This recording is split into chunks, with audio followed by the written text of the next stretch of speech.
It's a Father's Day double header here in Bourne, Massachusetts, as the Orleans Firebirds will take the road to face the Bourne Braves from Dorn Park. I'm Thomas Inzarella, joined alongside Josh White, as this is the first of 4 games on the road, 2 today, and then 2 more games coming on the road after the off day on Monday. But today is a very important day, as the Firebirds are going to try to get back on track after falling to Brewster last night. Now moved to 2-1 after the tie in Wareham the day before. And well, the Firebirds have their work cut out for them. Going back to yesterday's game, only 3 hits in the game, 1 run. Even though Brewster had 5 errors, the Firebirds just couldn't quite cash in, and that's a theme that we saw back at the Wareham game as well. After they jumped out to a 4-0 lead in Wareham, we're unable to hold on and went to a tie after 10 innings, after Wareham and Orleans each made 3 errors. Firebirds left 7 on base in that game and 7 on base yesterday. Yeah, offense obviously early on in this 2019 summer. It's been a struggle for the Orleans Firebirds at times. Just 1 run a game ago, and that came after a couple of errors by the Brewster Whitecaps. They scratched across 4 against Wareham, 5 against Brewster on Wednesday night with help from some errors, but other than that, they've been held pretty mum offensively so far. Pitching has been the story, like it usually is here up on Cape Cod the first few weeks of June, and been that way for Orleans. They're hoping to get another big pitching performance, hopefully get the bats going with the wind blowing out here at Dorn Park. Well, you mentioned a pitching performance. Adam Seminaris threw an absolute gem for the Firebirds on opening night. Firebirds won that game 2-0. The 2 runs came off the bat of Josh Zamora. And the Firebirds bullpen as well were just spectacular. Tim Miller, Donovan Benoit, and then Jeff Pramel, the 3 relief pitchers that really helped aid the Firebirds into victory, as we're almost set here from Dorn Park. Starting lineup for the Firebirds: A.J. Lewis at DH leading things off. Zach Kokoska batting second, playing right. Tanner Murray batting third at third base. In the cleanup spot today is Max Trani playing left field. Batting fifth is Josh Zamora at second base. Rob Emery gets the start at first, batting sixth. Shea Whipcomb making his Cape League debut, batting seventh at shortstop. Jordan Lala back in the lineup, the center fielder out of University of Miami, and David Avitia round things out from the bottom. He'll do the catching tonight. Gusty day on Cape Cod once again, as wind blowing straight out towards center and a little bit towards left center, after the wind was blowing in straight in from center yesterday at Eldridge. Sunny skies so far here in Bourne. We'll have to see if that will change after the forecast. We are expecting some rain, but hopefully that will stay away, as first pitch to A.J. Lewis misses down and outside for ball 1, and we're underway from Dorn Park. A.J. Lewis had a good night yesterday. Went 2 for 3 in the game. 2 singles, a walk, and he grounded to a fielder's choice. 1-0 pitch is popped up in the air and out of play. Count as 1 ball and 1 strike. Right-handed pitcher on the mound for the Bourne Braves out of UConn, Colby Dunlop. Interesting so far. Dunlop still, again, first bat of the game, working from the stretch, so feels more comfortable working from there, as the 1-1 to the right-hander Lewis once again is skied up and out of play. And Dunlop was really a swing guy for UConn this past year. 19 appearances, 10 of them starts, 7-4 with a 4.31 ERA. His last time out against Nebraska, he was spectacular. 8 strong innings of 1-run baseball. 2-1 pitch to Lewis. The curveball chopped right back up the middle. Williams, the shortstop, charging over, scoops it up, throws across the body, and retires Lewis for out number 1. Next up, we saw some fancy defensive plays yesterday. Tanner Murray had a couple plays in the hole. Another tough play there by Williams, making it look easy. Able to read the hop after the chopper went over the head of Dunlop. So 1 down here in the top of the first, nobody on. Still scoreless ball game. It's Zach Kokoska. Left-hander will face the right-handed pitching Dunlop, as the first pitch to Kokoska. Fastball runs up and out of the zone. Kokoska getting the start at right field today, out of Kansas State, as the Firebirds wear their road red with the Orleans white lettering. Bourne wearing their home whites with the red lettering saying Bourne. Dunlop comes right back with a fastball to even things up at 1 ball and 1 strike. Kokoska yesterday 0 for 4, had a line out, 2 strikeouts, and grounded to double play. 1-1 from Dunlop is pushed out towards the third base side. Count is 1-2 on Kokoska. Like, and I think if you're Jimmy Quinn, who's obviously in charge of the hitters and the hitting coach for this team, and Kellen Nicholson as well, I think love to see the Firebirds trying to get across a couple runs here in the early goings. Obviously, only 7-inning games. Really, whoever takes that lead first, more than likely will win this game. As Kokoska lines went out towards center field. Wicked hop over towards Bridges as it hit off the grass, and Kokoska's aboard here with one down. Yeah, it's just the second hit of the summer for Zach Next up, Kokoska, but he smoked that ball right back up the box, and that's the smooth swing we've heard all about Zach Kokoska coming from Kansas State. Orleans with 2 lefties in their lineup today with the right-hander on the bump. They only have 2 lefty bats so far this summer, a couple more on the way, but Kelly Nicholson trying to shake things up and get this offense rolling. You mentioned that the first maybe week or 2 weeks are kind of just all pitching. Well, we'll have to see if that will change here in this game as Kokoska put a good piece of wood on as the first pitch of Tanner Murray fouls it off the home umpire for strike one. Tanner Murray, playing third base after he got the short start at shortstop last night in the loss to Brewster. So again, Kokoska off of first, Dunlop shaking off the catcher Campbell. Righty-righty matchup as the 0-1 fastball paints the outside edge for strike 2, 0-2 on the third baseman from UC Davis at .364 this season. Had 7 3-hit games.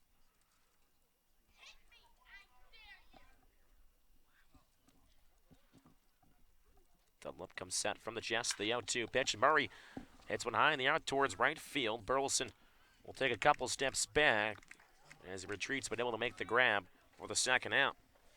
Murray gave that ball a ride, and Doran Park's pretty interesting out in right field, right down the line to the foul pole. It's just 300, and you go, it looks like maybe another 20, 25 feet, and it says 360.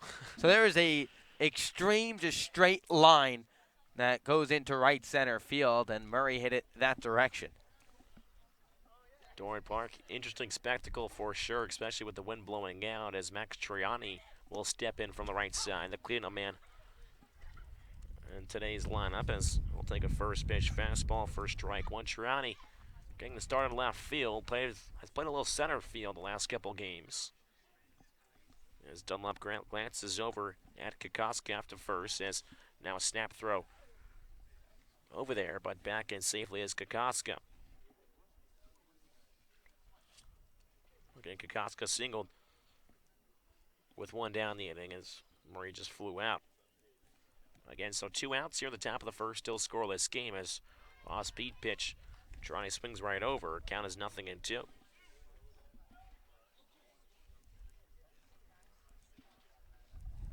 I have to say, though, Doran Park is better than what the old Bourne field was. This is going back probably 10 or 12 years. Used to be by the rotary here on the Cape, and 5 o'clock game, the sun would be right in the batter's eye.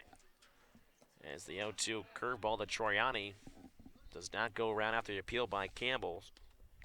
So Triani able to stay alive, 1 ball and 2 strikes.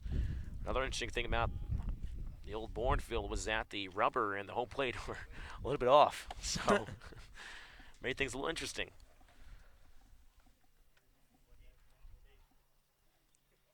Dunlop kicks and fires. The 1-2 curveball, just getting a piece of it was Troiani.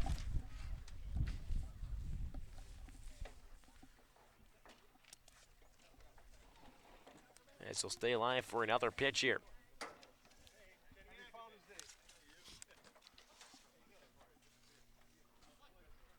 One ball, 2 strikes to count. Dunlop looks in for the sign, glances over towards Kokoska, comes set from the belt. The 1-2 pitch, grounded right back to the pitcher, backhanded by Dunlop. Throw over to first, and Troiani is retired. So Kokoska gets aboard, but he gets straight over there at first. Firebirds, no runs, 1 hit, no errors, 1 left on base. Heading into the home half of the first inning. It's still a scoreless game here from Doran Park. We'll be right back. Listen to Firebirds Baseball on the Birds Broadcast Network.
home half of the first inning here in Bourne Park, as Kokoska able to reach first base on a single, but the Firebirds couldn't get things going here in the home half of the first inning, as the Firebirds will send Jared Schuster, the southpaw out of Wake Forest, to the hill. He'll face this Bourne lineup. So far, Bourne 1-2 on the season. Only played 3 games. They've had a couple rainouts. As leading things off is the switch hitter Xavier Warren. He'll step in from the right side. Takes the first pitch, fastball for strike 1. We'll give the rest of the lineup after Warren takes his hacks at the plate. Left-hander Schuster. Fastball just runs inside as a VT thought maybe it was strike 2 in there, but count is now 1-1 strike on Xavier Warren, the third baseman out of Central Michigan. 1-1 pitch is spoiled off and fouled behind the home plate area. Count is 1-2. Warren back in the first game. 1-0 for 3 with a walk. Of course, the Firebirds and the Bourne Braves open the season off at Eldridge Park. Just 4 hits for Bourne as they were shut out 2-0. 1-2 fastball runs upstairs, 2-2 the count. And all 4 hits that were dispersed throughout the lineup for the Bourne Braves are not playing today. As the 2-2 pitch is rolled over towards the left side of the infield. Murray scoops it up, throws across the diamond, in time to retire the speedy Xavier Warren. Yeah, new look on the left side of the infield for Orleans today. Tanner Murray, who made his debut at shortstop yesterday, shifted to the hot corner. Shea Whitcomb, who was activated late last night. Julio Marcano sent down to the NECBL. Whitcomb at shortstop, so Orleans shaking things up. I almost wanted to say Josh Zamora as the first pitch to Aliko Williams is in there for strike 1. Looking quickly here is Schuster as the 0-1 bounces into the mid of Avicii. Count is 1-1 strike. 1-1 fastball clips inside edge. Schuster heading the count now 1-2. Schuster stands 6'3", 210, and native of New Bedford, Mass. So just off the Cape. As the 1-2 pitch is slapped the other way over towards right fielder Kokoska coming in, making a dive, and able to hold on for the catch as Kokoska from his knees throws it back in and takes a hit away from Aliko Williams. That's the Zach Kokoska I think Kelly Nicholson and the Orleans Firebirds were expecting to start this summer. Got off to a slow start with the bat, but lines a single into center in the top half of this inning and now makes a diving, sprawling catch, take away a base hit from Aliko Williams. First pitch to Burleson. He skies one high in the air down the left field line. Triani going back to the track, backhands it just shy of the wall at the warning track. So Burleson couldn't quite use all of the wind out there, but Triani able to make the catch at the warning track. And the Bourne Braves go down 1-2-3 here in the first. After one still scoreless game from Bourne Park. We'll be right back with the Firebirds baseball on the Birds Broadcast Network.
Top of the second from Bourne Park as the Firebirds look to try to open things up here in this ball game. Again, a doubleheader, so only 7 innings will be played.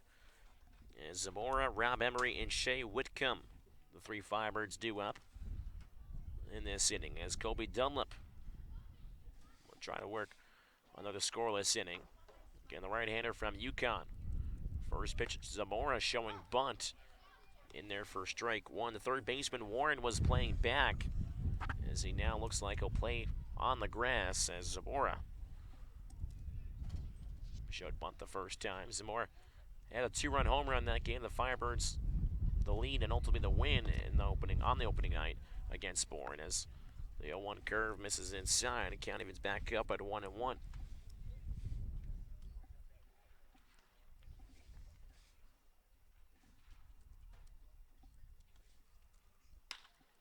One pitch is hit out shallow over towards left fielder McKenzie, and it drops in a foot in front of him for a base hit. So Zamora, the leadoff man, is aboard here for the Firebirds.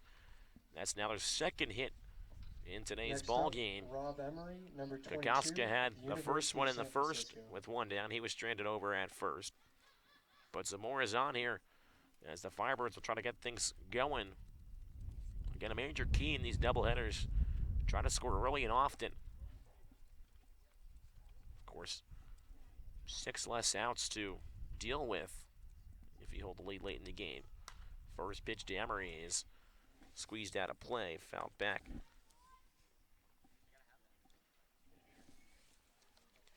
Now, Rob Emery, so far having a nice Cape League season. He's been robbed of a couple base hits as well. Lined out hard to the first baseman Fago last night, and then back in Wareham, we thought it should have been a base hit ruled an error. Throw over towards first base is just sneaking back in is Zamora. Pardon the pun as well.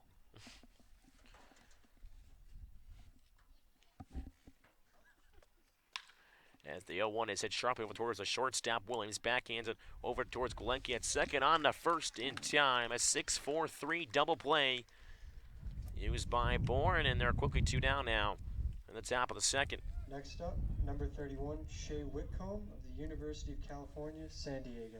So with 2 down here in the top of the second, still a scoreless game. It's the newcomer for the Firebirds, Shea Whitcomb, sophomore from Newbury Park, California. Played in 57 games this year, started all 57. First pitch he sees fastball at the belt for strike one. Whitcomb hit .314. 11 home runs, 42 runs driven in.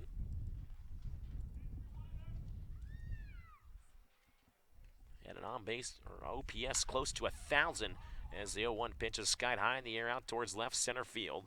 Center fielder Bridges moving in and secures the ball for the third out. So Zamora able to get on with the base hit, but a double play wipes it away, and Whitcomb flies out to end the top of the second inning. Bourne Braves in the Orleans So no runs, Firebirds, 1 hit, the no Cape Cod errors, Baseball nobody League, left on and the base. NCAA promote good As we'll sportsmanship take by student a look athletes, around the coaches, and league, spectators. see what's going on throughout the Request your CCBL. Of course, cooperation and every positive team playing a support doubleheader of today. participants Josh, and officials. what do we got so far? Identity, racial, Brewster or beating sex up on discrimination Hyannis activities 6-1 at against Stony LGBT Brook student Field, and the athletes. Whitecaps looking Coaches like they or might team be winners representatives of will not be 2 tolerated straight. at grounds YD below and the East-West showdown with the Cotuit Cavaliers. They're beating the Cats 4-2 over at Red Wilson in the bottom of the fourth. Falmouth and Harwich scoreless so far at White House Field in the bottom of the second. Chatham and Wareham going to get started a little later than everyone else. Their first game is at 4. Obviously, 2 games to follow for everyone today. Games separated by about 2.5 hours is what it's laid out to be. Second game here will start about half an hour after the conclusion of the first game. Not too much maintenance to the field here at Doran Park. They'll just pretty much move the dirt around, get some new chalk behind the dish, fix the mound, and we'll be set to go for game 2, Thomas. We mentioned the Chatham-Wareham game not till 4. We initially thought this game was at 4, but 2 different sources online saying one at 4 o'clock first pitch, another at 3 Bourne o'clock. Braves, So we have ultimately it was AJ 3 Curtis, o'clock. So we thank number 19 of Cal State all of you Fullerton. out there for listening an hour earlier than what we thought. As leading things off is A.J. Curtis, the first baseman. First pitch at the belt for strike one from Jared Schuster. They worked a 1-2-3 inning against Xavier Warren, Alika Williams, and Alec Burleson. Looks to do the same here as the 0-1 is squibbed on the ground over towards the first base, and Emery fields it on accountability. First pitch fastball runs inside on Paul Gazzo, the DH for the Bourne Braves today.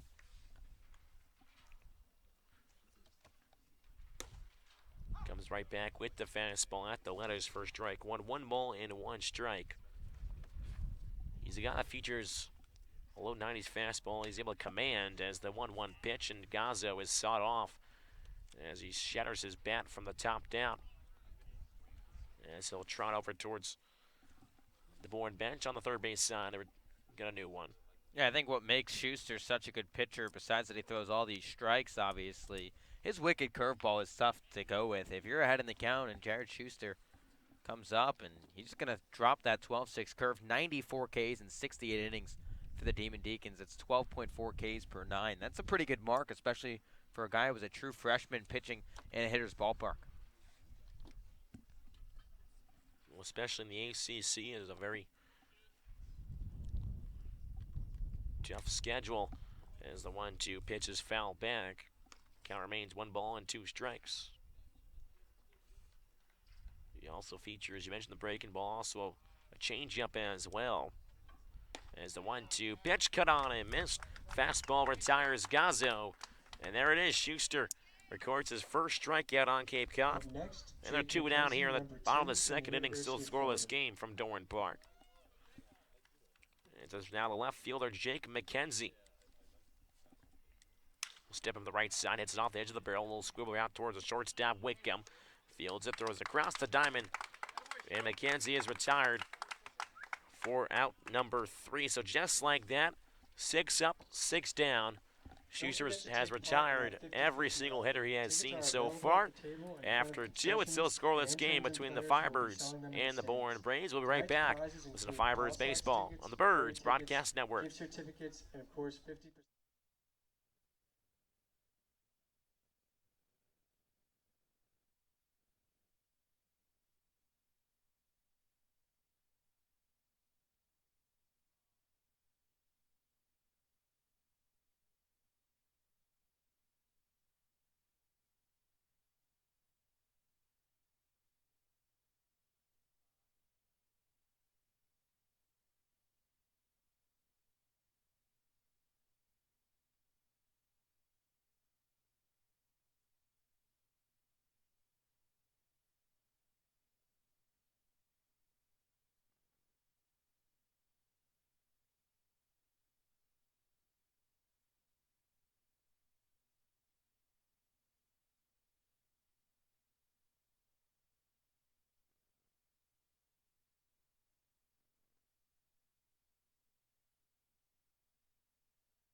Number 17 from the University of Miami. Top of the third action from Doran Park. Still a scoreless ball game between the Firebirds and the Bourne Braves. Again, Thomas Cinderella joined alongside Josh White here on the Birds Broadcast Network. Here in this game 1 of the doubleheader on Father's Day. As leading things off is Jordan Lala, the center fielder from Miami. Takes a first pitch fastball at the knees on the outside corner for strike 1. Now, Lala came in yesterday as a pinch runner for Ray Gill. Also had a plate appearance as he fouls it back in the screen. No balls and 2 strikes.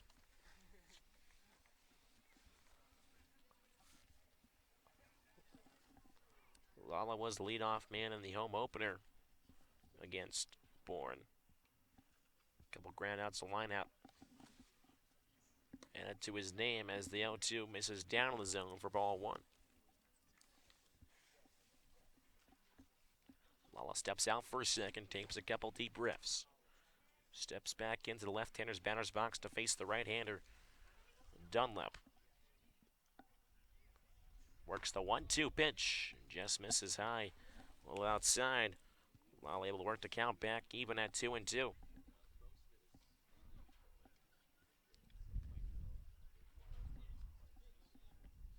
Lala very close to the inside corner of that home plate.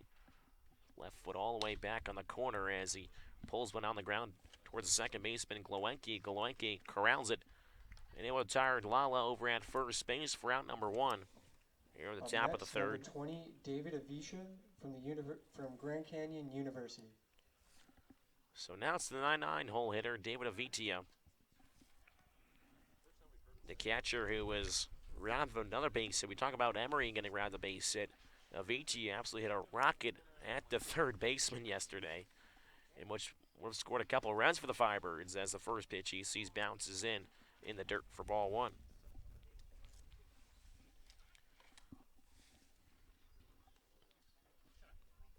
Dunlop so far has retired 3 of the last 4 hitters. As the 1-0 pitch is foul tipped in the mitt. 4 strike, 1 ball and 1 strike. The count on Vitia as he waves his bat towards the pitcher Dunlop. Righty-righty matchup is 1-1. Off speed on the outside edge for strike 2. Vitia is down in the count now. 1 ball and 2 strikes.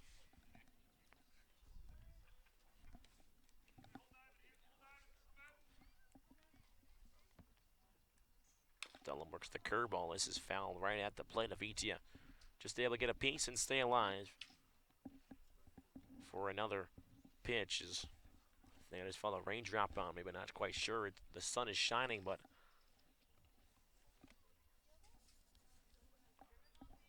again, rain expected in this forecast in this doubleheader. The 1-2 curveball cut on and missed, and Avitia goes down swinging on strikes. As Dunlop picks up his first strikeout on the afternoon. And now the top of the order rolls back around. It's A.J. Lewis playing DH today for the Firebirds. Has done it all for Kyle Nicholson. A little bit of second base, right field, DH, and he'll catch in game 2. First pitch he sees misses high for ball 1. Lewis ground out to the shortstop his first time around.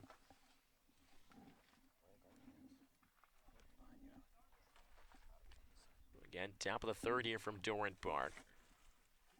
No runs so far for either side as Lewis squeezes one down the third base line for a base hit rolling down towards the corner. Lewis trying to make it 2. A throw from the left fielder McKenzie is not in time as Lewis able to stretch a single into a double. And the Firebirds have a man in scoring position with 2 down here on the top of the third. Next, number 16, Zach Kokoska, Kansas State University.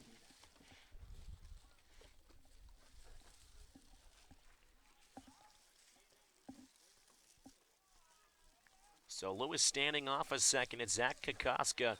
He's got one of the 3 hits for the Firebirds so far after he singled back in the first. Kokoska, the left-hander, takes a first pitch fastball at the knees for strike 1.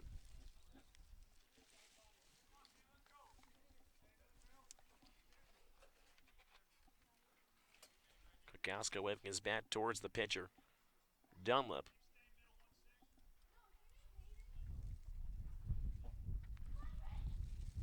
Dunlop gives a look at Lewis at second as Kokoska pops one up in the air into shallow left center field. Bridge is ranging over to his right and on the run to make the catch for the third out. So the Firebirds almost able to take the lead there in the third. No runs on 1 hit, no errors, 1 left on base for the Firebirds. Lewis's double does not come back to haunt the Bourne Braves. 2.5 have come and gone here at Dorrance Park. It's still a scoreless ball game between the Firebirds and the Braves. We'll be right back. This is the Firebirds Baseball on the Birds Broadcast Network.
spectacular so far for the Firebirds. He has retired all 6 Bourne Brave hitters that he has faced.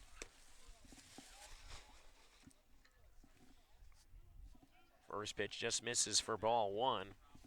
To Jimmy Gawinski, the second baseman today, as the 1-0 pitch is lined out towards left center field as left fielder Troiani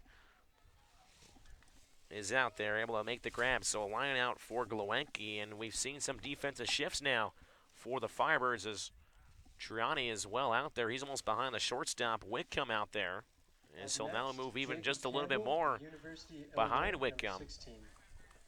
So the Firebirds pulling out the analytics department here. First pitch to Campbell and at the belt for strike 1.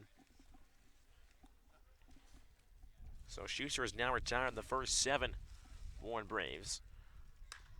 Right hand on Campbell, pops one high in the air towards shallow right center. Moving to his left is Lala. Lala able to camp under it for the second out. So we've seen the Bourne hitters so far have really started to jump on the early pitches from Schuster, but not a lot of hard contact. Besides that last one from Gawinski, a lot of flyouts and groundouts, and Schuster has the strikeout so far on Paul Gazzo. So here in the home half of the third inning, still scoreless game. Nobody on, 2 outs now. For the left hitter, Noah Bridges getting the start in center field. The first pitch he sees cut on and miss for strike 1.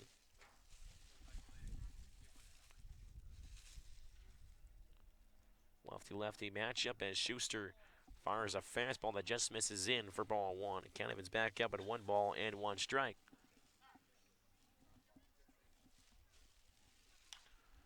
The 1-1 pitch is sliced foul over the Bourne dugout. Hits off the middle school here, Upper Cape Deck.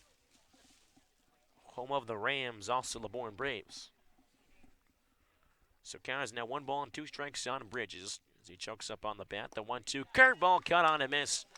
Schuster displaying the curveball there and gets Bridges fishing and a pitch out of the zone, and just like that, 9 up, 9 down for the Braves here after 3, still a scoreless ball game between the Firebirds and the Bourne Braves. Before we let you go, we're going to send it down to our silent reporter, Scotty Gage. Scotty, what do you got for us over there? Yeah, thanks, Thomas. Coach, 3 innings in, 3 quick ones for Jared Schuster. What have you learned from him so far today? Well, he's commanding the strike zone, good command of the fastball. He has good tempo. He's doing everything for strikes, and so is their guy. That's why we played, 3 innings in 36 minutes. Yeah, I was going to say his tempo. He's working really quickly up there. Is that something that he's keying on today? I think that's just the way he is, and that's one thing that we like them to do. And by the time they get the ball back from the catcher, we like to have them get rid of it within 10 to 11 seconds. So he's probably about 5 to 6 right now. 14-inning day. If it changes at all, does it change your approach to managing the game today? A little bit. I just told Q, last inning. The last inning was the 5th, so this is the 6th inning. So we're going to play for runs and hopefully hold them down and run out here with a victory in Game 1. Good luck, Coach. Thank you. Thanks, Scotty. Guys, back over to you. And thank you, Scotty. Again, that was our silent reporter, Scotty Gage, alongside field manager for the Orleans Firebirds, the skipper, Kelly Nicholson. And that's interesting now that you have to think of it, because again, it's a 7-inning game, so now we're heading in the top of the 4th. It's almost like the 6th inning in a 9-inning game. Of course, we don't play the 8th and 9th in these Cape League doubleheaders, and Schuster as well has been really working quickly. 5 to 6 seconds, you can say, when he makes it to the minor leagues, he won't have to worry about the pitch clock. Really working quickly as Tanner Murray, number 41 of UC Davis. Leading things off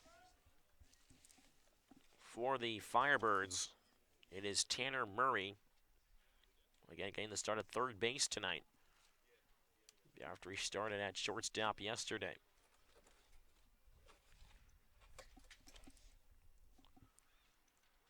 Righty-righty matchup as Dunlop kicks and fires. First pitch fastball misses low and outside for ball 1 to Murray.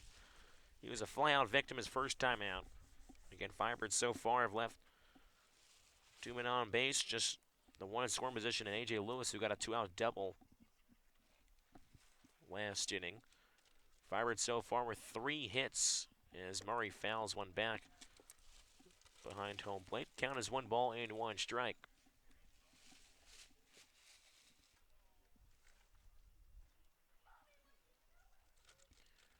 As some raindrops continue to fall here at Bourne Park.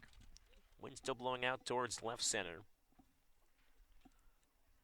There's the 1-1 pitch to Murray, is cranked out towards left center field. McKenzie going back, and it's just off the top of the wall, left center. Scooped up by Bridges. He'll throw it in to the cutoff man over towards third.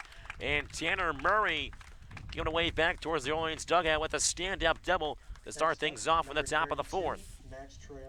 And that's exactly what the Firebirds needed here in the fourth inning. Kelly Nicholson said, hey, this is kind of like in the later innings of this ball game already. You're going to play 7, you got to manage it late, and he said the Firebirds are going to try and manufacture a run. We'll see if Max Troiani, who's batting in the cleanup spot, might be asked to bunt right here to try and move Murray up 90 feet. That's what I was about to say as well. The Firebirds going to be trying to manufacture some small ball. They tried some things yesterday against Brewster. As Murray again standing off a second base. Third baseman Warren is back as Troiani showing bunt, but fouls it back. This time over to the third base side, just in front of the Bourne bench. Now to see if Warren, the third baseman for Bourne, will adjust or not, as he's a little bit more in towards the grass. In line with the base right now, but by the time he finishes, he'll be on the grass.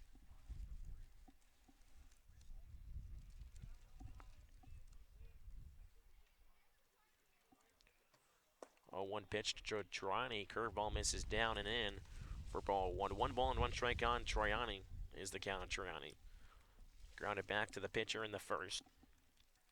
I think anything here, he has to hit it to the right side just to try to move the runner over if possible. 1-1 pitch to Troiani is fouled off his foot as he hobbles out of the right-handed batter's box. As he hobbles around the home plate area, but will continue to battle from the right side. I tell you, foul ball off anywhere on the ankle area is pretty painful. As he stretches it out, looks like the back foot, the right foot. So 1 ball and 2 strikes to count on Troiani as he steps back in, taps home plate twice, and waves his bat towards Dunlap. Tanner Murray off a second base after his stand-up leadoff double. The 1-2 pitch, Troiani rolls over just to stay alive, gets a piece of it. Again, this is where the Firebirds need to cash in here, manufacture some runs. They've had a couple times yesterday when they just couldn't quite get the man in either from third or second base. That's what it comes down to sometimes, hitting with runners in scoring position.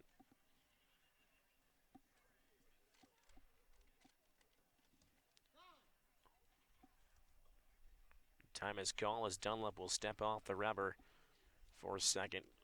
Gets back on as Troiani will wait the 1-2. Murray taking his lead off a second. No outs here at the top of the fourth. Still scoreless game between the Firebirds and the Braves. The 1-2 curveball. Troiani sends a flare out towards shallow center field. It drops in the front of Bridges.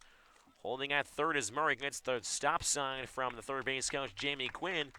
And the Firebirds have something brewing here in the top of the fourth. Runners on the corners after back-to-back hits to start off this inning. Number 8, Josh Zamora. That's exactly what Orleans needed here in the fourth inning. The heart of their lineup due up the second time around, and Orleans knew they needed some offense here, and they're really swinging the bat well in the early going against Dunlop. Just smooth swings, not trying to do too much. A lot of shots back up the middle, and the rain's starting to pick up here at Bourne Park. Zamora can't try and do too much either. Can't change the approach. Just try and send one into the outfield and try and bring home Murray from third. Well, that was a smooth swing there by Troiani. Through here. First pitch is Zamora. Fastball runs just a bit too inside for ball 1.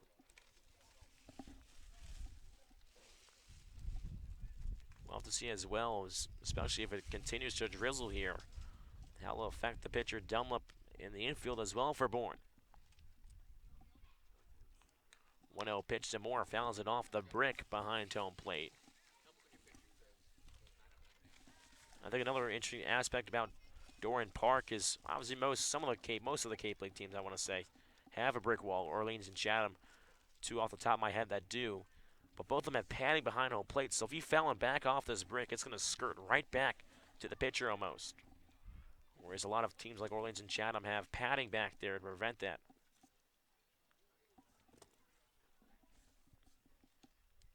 The 1-1 pitch to Zamora misses above the letters for ball two. 2 balls and 1 strike to count on the second baseman. Zamora has one of the 5 hits for the Firebirds today. He singled back in the second.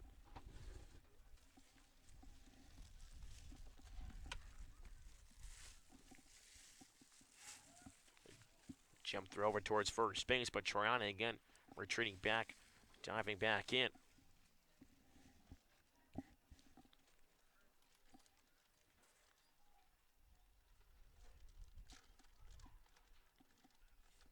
The 2-1 pitch is Zamora, hit on the ground towards the left side of the hole, diving, stopped by Williams, throws over towards second base, gets away from the second baseman, Galecki into right field. Riding around third, trying to score is Triani. He'll be in there standing up as Zamora heads over to second base, and just like that, the Firebirds take a 2-0 lead over the Braves here in Game 1. And there it is for Orleans, just like that. The Firebirds strike first. You could feel it coming for this Orleans offense. They have had everything working so far. They're putting the ball in play. They're not striking out and just not trying to do too much. And that was a great play by Alika Williams to keep that in the infield, but threw that ball past the second baseman Glowenke, and it just allowed Max Trani to come all the way to score from first. I definitely agree. Alika Williams did all he could there to keep it in the infield.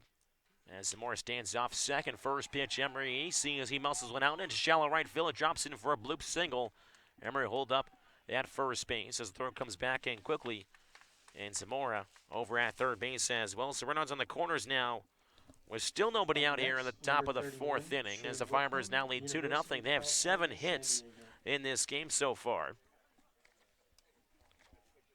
That ties right now the amount of hits they had against Brewster.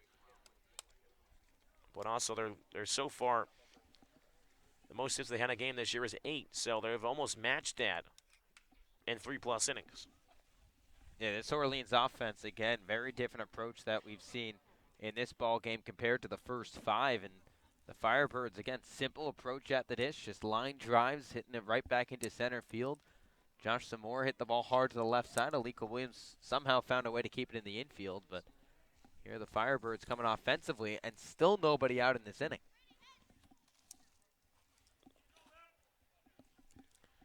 Still nobody out, as you mentioned. Runners on the corners. Delman trying to work his way out of a jam here after the mound meeting. As it's Shea Whitcomb. Again, a fly ball will drive it around. That's all they need here. First pitch, fastball at the knees for strike 1. Looks like a right-hander is warming up in that Bourne bullpen down in left field. As Dillon has run into a jam here. Dillon comes set from the belt. Kicks and fires towards home as the 0-1 curveball just gets away from the catcher, Campbell. Emery able to take an extra 90 feet there as he chunks into second base. So that takes away the double play. As the Firebirds now have 2 runners in scoring position with Zamora off a third and now Emery at second.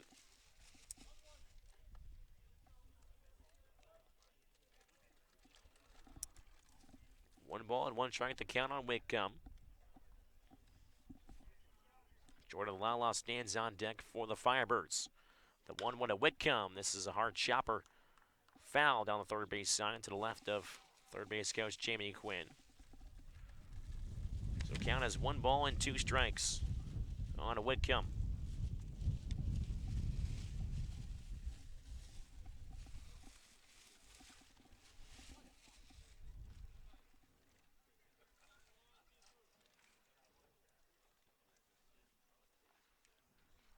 Dunlap comes set, kicks and fires 1-2 curveball. Hits it high in the air, out towards center, taking a couple steps back as Bridges makes the catch just shy of the warning track.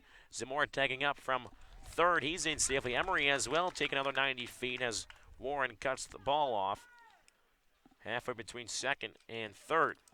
Up next, number 17, Jordan. So an Lala, RBI for University of Whitcomb after Miami. the sac fly. A productive AB as he also advances Emory as well. So now the Firebirds tack on another. They now lead 3-0 here in the top of the fourth with just one out. So Emory off a third. First pitch to Jordan Lala's at the belt for strike one. So the Firebirds can produce another run with the fly ball to the outfield.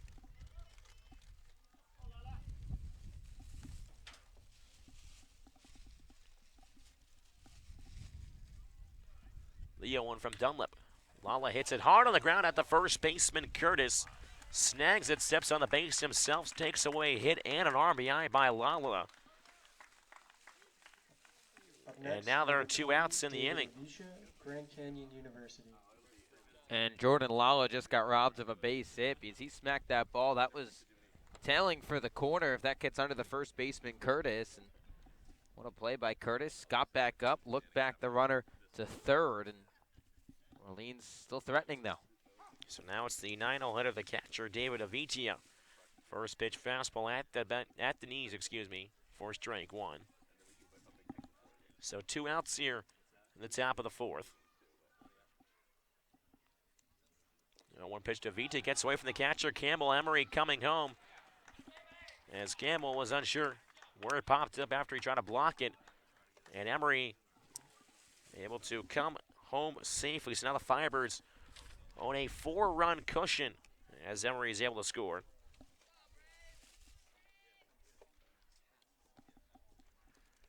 So still 2 outs here in the top of the fourth. 4-0 Firebirds lead. Nobody on now as Dunlap just tries to escape this inning. 1-1. Pitch misses down the zone for ball 2. 2-1 the count on Avitia.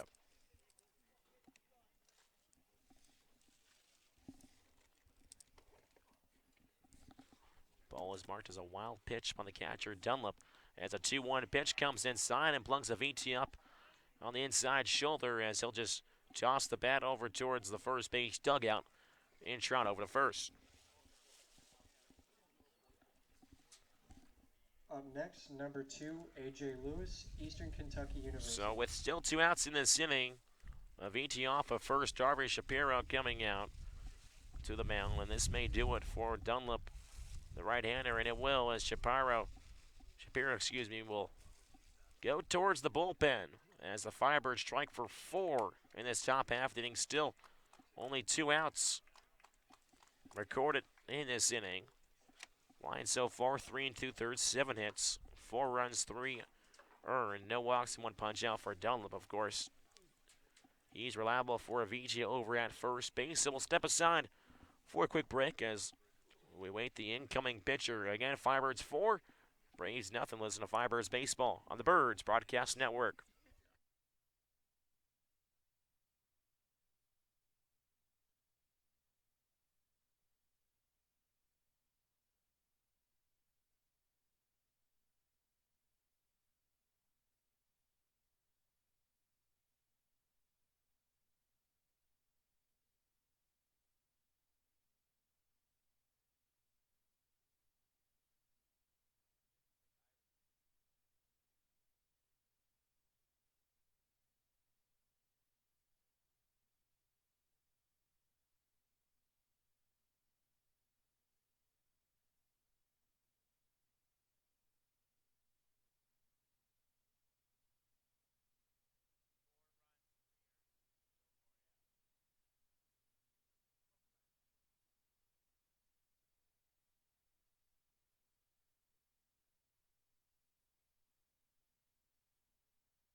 Back inside Doran Park here for the top of the fourth. 2 outs in the inning as the Firebirds strike for 4 and look for some more here.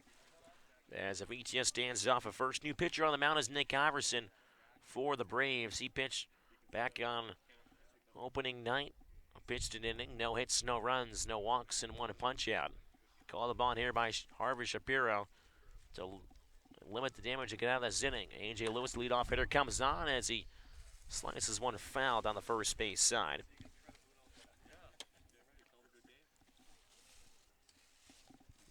Again, this is game 1 of 2 for this doubleheader. Only 7 innings for each game. 0-1 to Lewis. Off speed just misses above the letters for ball 1.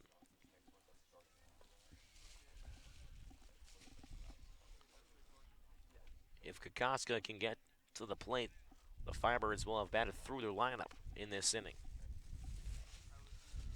The 1-1 to Lewis, he fouls it back into the screen. Count is 1 ball and 2 strikes.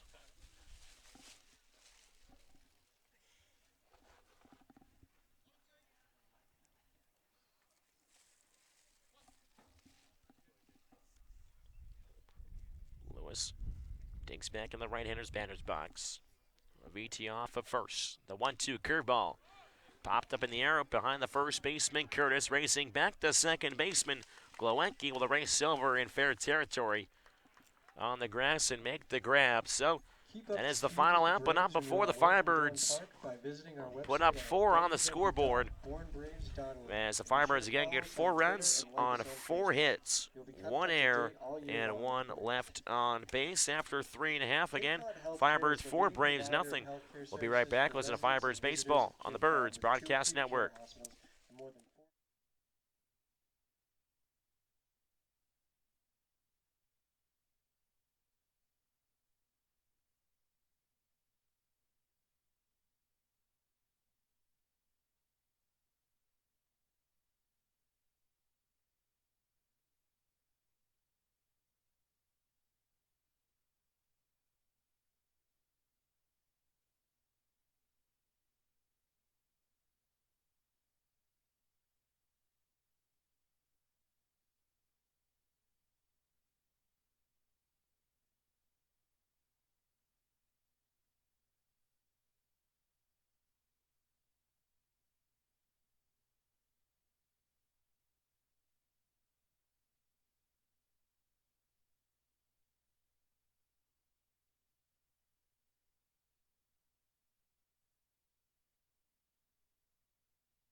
Back inside Dorn Park for the home half of the 4 inning. The Firebirds put up Up to bat, 4 on the scoreboard. Xavier Warren, University of Central Michigan. As Schuster has been spectacular so far, he has dazzled the Firebirds. As 9 up and 9 down, top of the order comes back around the bottom of the 4th. Xavier Warren takes a first pitch fastball for strike 1. 1 just misses the outside edge for ball 1. Count evens back up at 1 ball and 1 strike.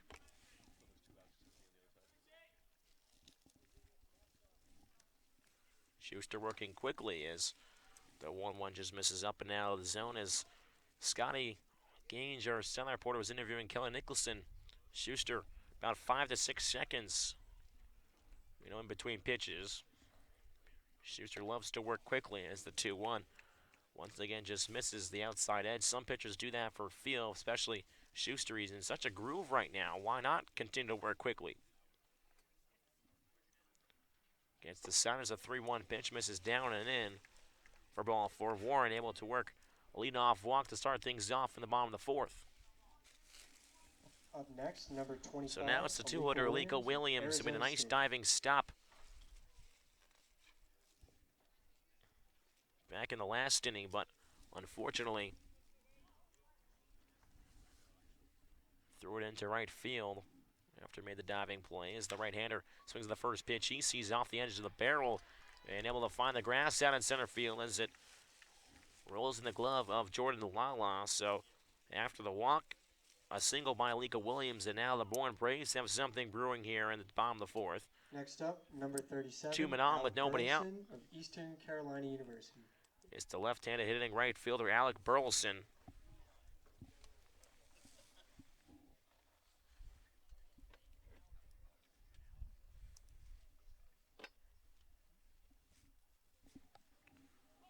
And Schuster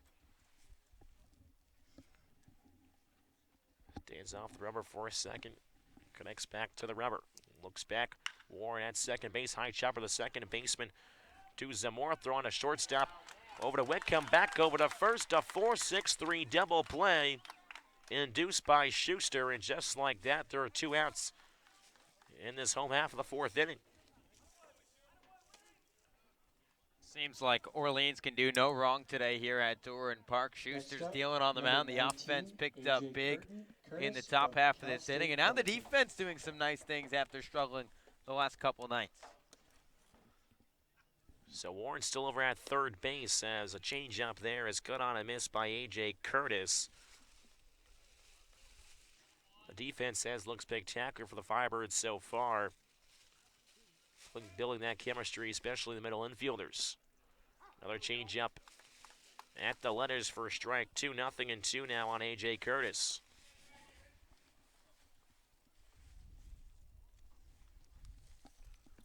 The 0-2 offering. Hit on the right side of the infield. One hop by Zamora after range back a little bit to his left. They're on Emery at first base, and the Firebirds worked their way out of a jam. So the Bourne Braves pick up their first hit. But able to scratch across the run. No runs on 1 hit. No errors, and 1 left on base. As we're going to send over to our silent reporter, Scotty Gaines. Scotty, you're somewhere on this first base line. Where are you? Yeah, I'm right on the first base line next to Al Lewis. The last name sounds familiar because he's the father of AJ. It's Father's Day. We've got a special Father's Day break edition today. Al, first off, thanks for the time, and how much fun is it to watch your son be playing today?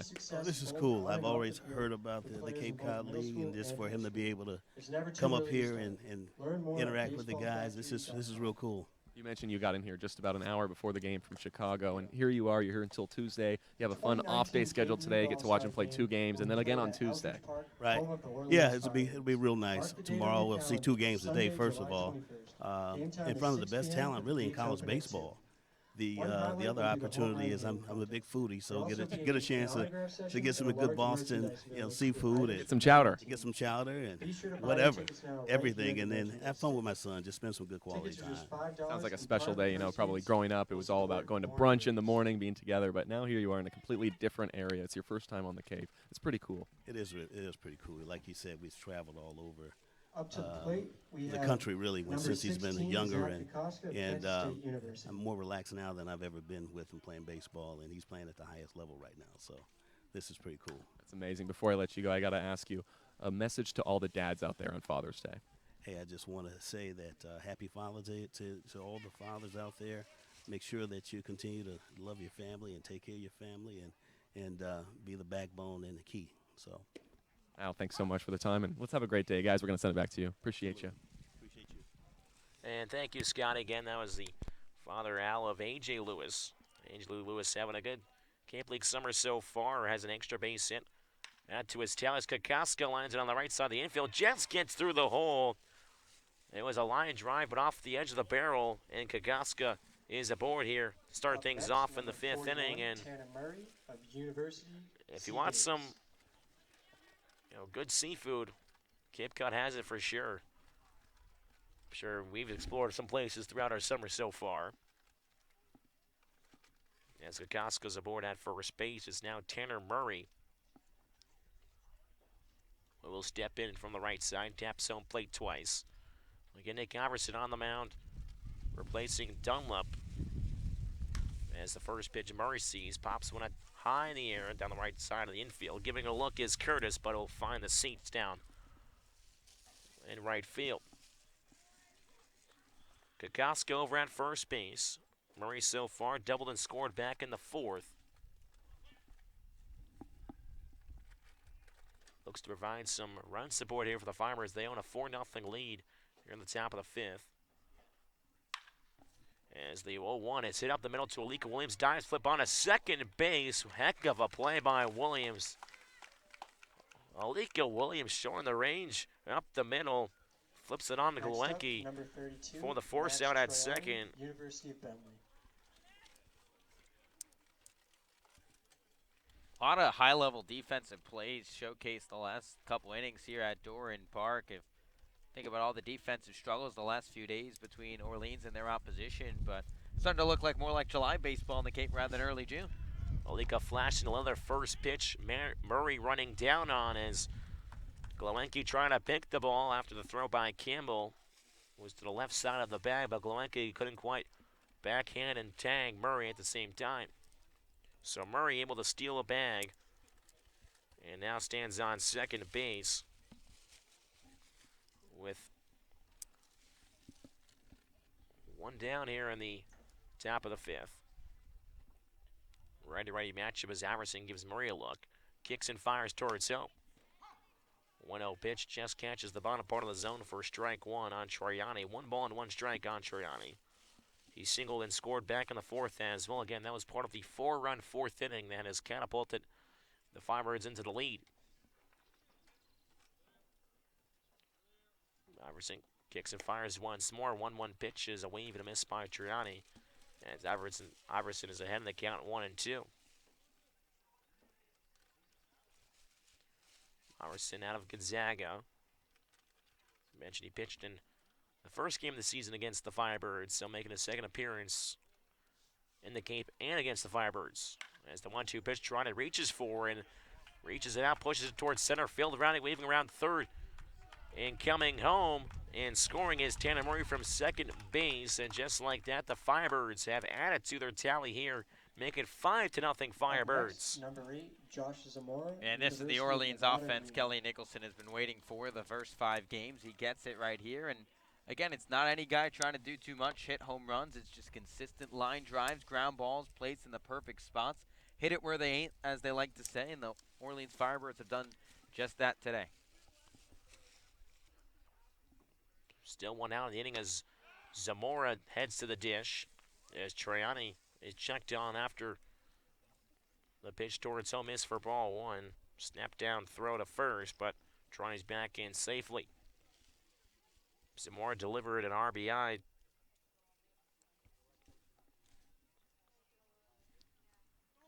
Back in the fourth as running this time to second base is Troiani.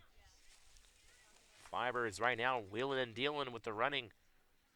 Stealing bases. Jamie Quinn feeling a little risky in this doubleheader. Again, just build up a lead as much as you can in the doubleheader. As count is 2-0 on Zamora. Troiani steals second base. As now another Firebirds runner is in scoring position and takes away the double play.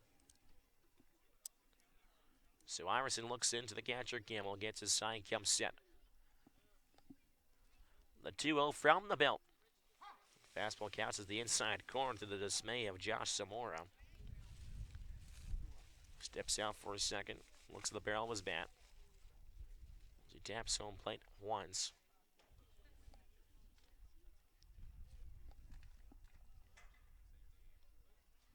The 2-1 pitch is Zamora has popped high in the air, but he'll find the seats down the first base side. The count is now 2-2.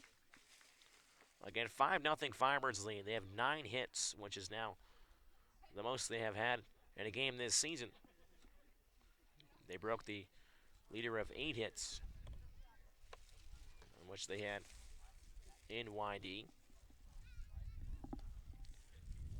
The 2-2 pitch is Zamora once again a little early on this one. Pops in the air down the third base side. As Warren gives away to Alika Williams, who catches it just in fair ground for the second out. So Troiani's still over at second base. It's now Rob Emery. It's up to him if the Firebirds can try to scratch across another insurance run. 4 in the fourth, now 1 in the fifth. That is how they have garnered their 5-run lead. Troiani standing off a second. First pitch curveball is fouled at the plate for strike one to Emery. Emery also Single back in the fourth. That was a collection of 4 straight base hits for the Firebirds. A double and 3 singles from Murray, Triani, Zamora, and Emery.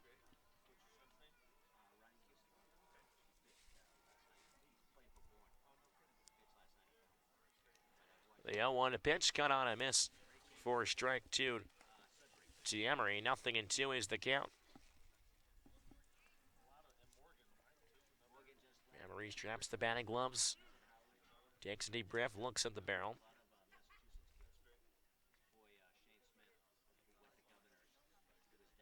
Nothing and 2 on Emery. Howerson takes a deep breath, kicks and deals. Curveball in the dirt, good block by the catcher Campbell as the ball bounced and Emery able to lay off.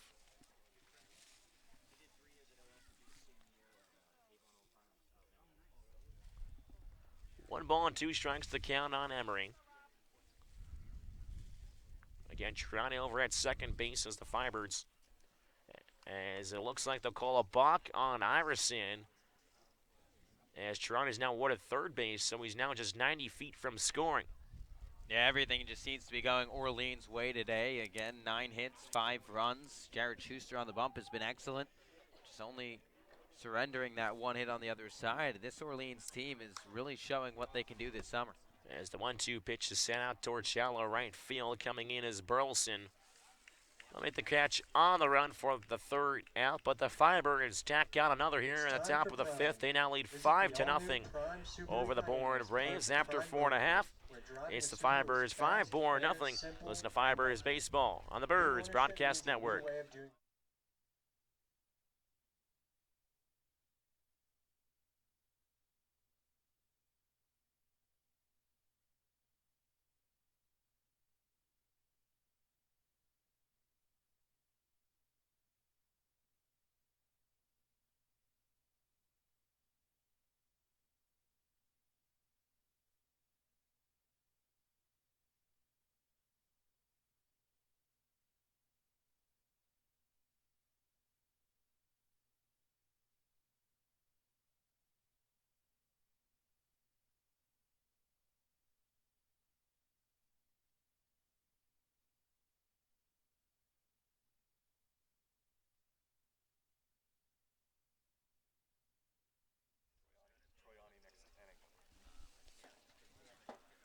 Home half of the fifth inning from Doran Park as the Firebirds with a 5-run cushion here in game 1 of the doubleheader. Again, only 7 innings being played in each game.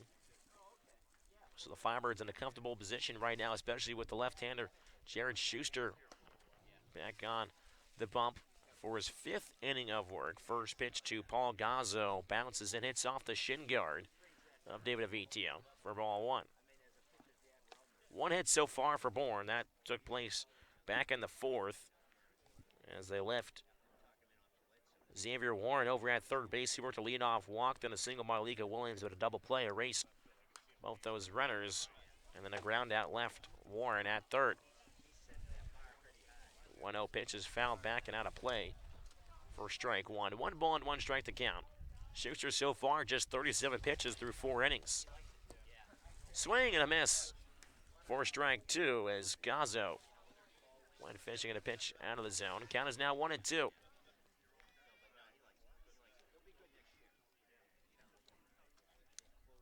Goes back with the curveball. It bounces in. Magazzo able to lay off. Count is 2 balls and 2 strikes. I rather should say 38 pitches through 4+ innings as now he enters his 5th inning of work in Schuster. The 1-2 pitch, fastball just misses the inside edge for a ball. So now the count is 3 balls and 2 strikes. The payoff pitch is lifted into shallow right field. Giving a look down there is Emery.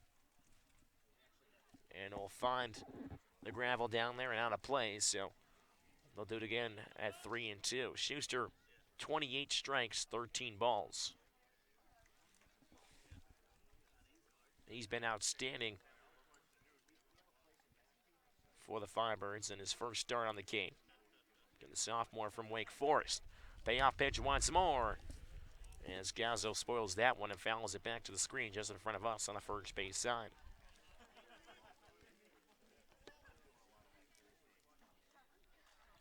Schuster works quickly once again. The 3-2 curveball in the dirt.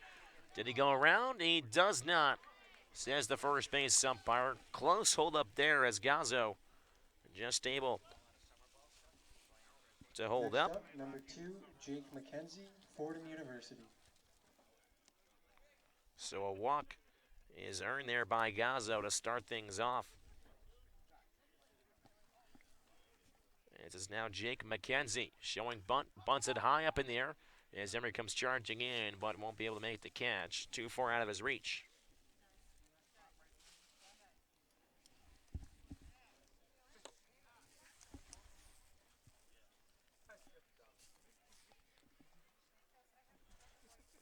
So Gazzo off at first. Schuster working from the stretch, looks into the right-hander, McKenzie.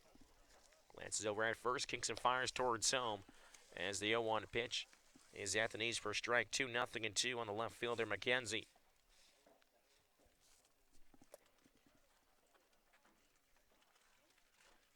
Now 2 misses above the letters for ball 1. 1 ball and 2 strikes the count. Seems like Kelly Nicholson will ride Schuster as long as he can as the 1-2 pitch is popped up in the air, but behind.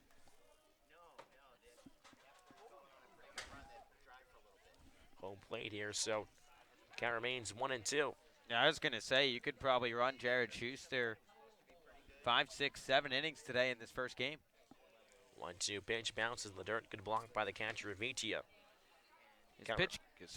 His pitch count's just around the 50 mark, and Kelly's been keeping guys around 70 pitches so far. So you're looking at least 5, potentially 6, and if he's efficient, 7 innings in this first game. There was pitch number 50 as the 2-2 pitch is skying up and goes behind home plate once again. So McKenzie putting up a good at-bat here. It'll be pitch number 7 coming up. The 2-2 pitch. This one's hammered out towards left field down the line, but it will go foul. Looks like it would have stayed in the ballpark, but again, 330 down the left field line.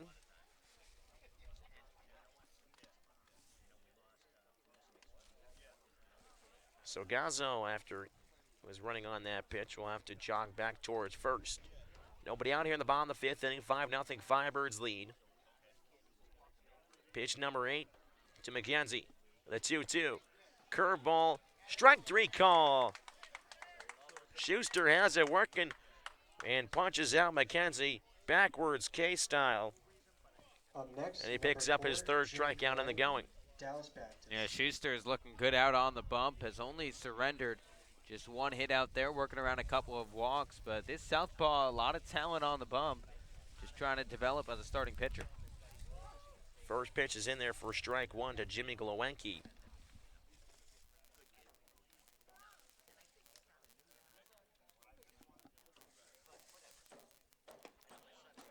As the 0-1 pitch misses down in the zone for ball 1. 1 ball and 1 strike is the count on Glowenke, the second baseman. He lined out to the left fielder, Triani, back in the 3rd. As the 1-1 pitch misses above the letters for ball 2. 2-1 the count.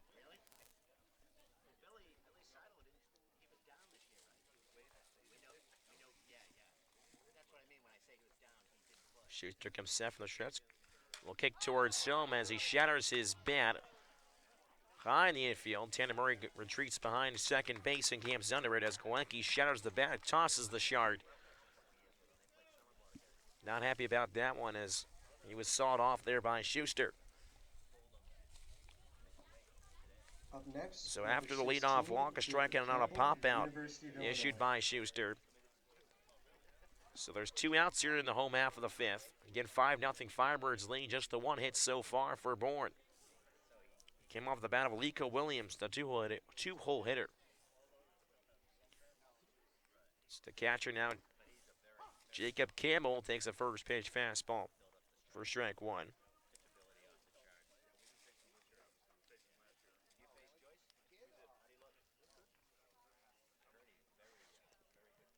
Left-hander Schuster goes right back with that fastball at the lower part of the zone for strike 2. 0-2 on the catcher Campbell.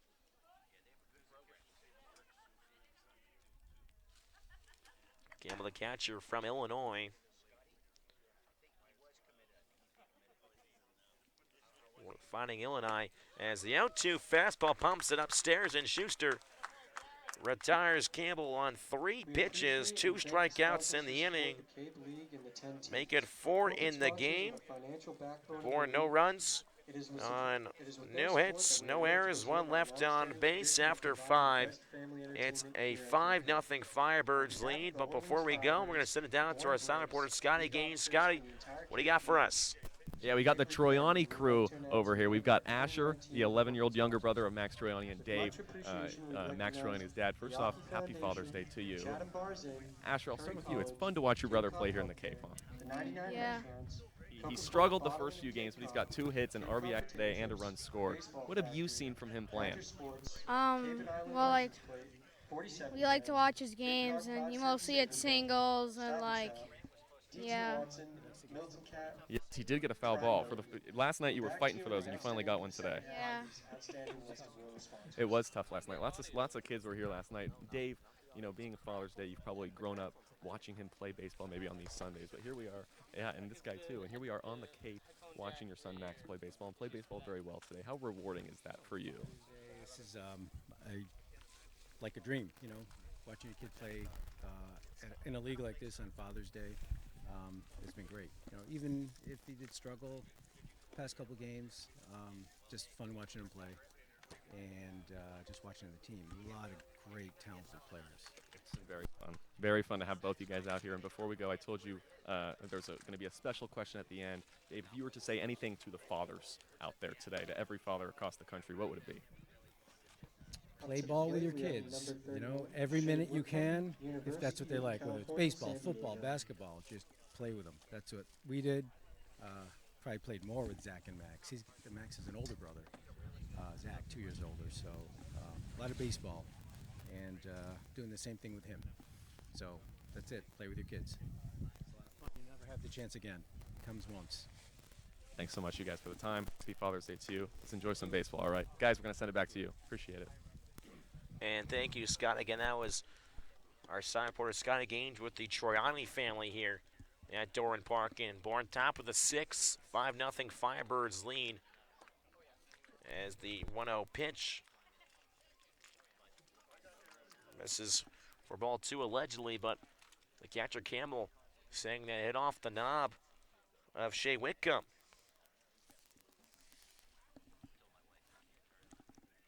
As the umpires now come together to talk things over, discuss, see what each of them saw. So, and they'll say it was a foul ball, so count as 1 ball and 1 strike on Whitcomb. And a sacrifice fly back in the 4th. Looked like it might have hit off the knob of the barrel. On the check swing. Nobody on here in the top of the 6th. As the 1-1 from Iverson comes right back inside, and that is the second Firebird hitter to be hit right on the shoulder. David Avitia was hit back in the 4th. So Whitcomb takes the jog down to first. Leadoff man on here for the Firebirds. As the Firebirds try to tack on a couple more insurance runs. It is Jordan Lala who will step in from the left side. Holds the bat on the shoulder.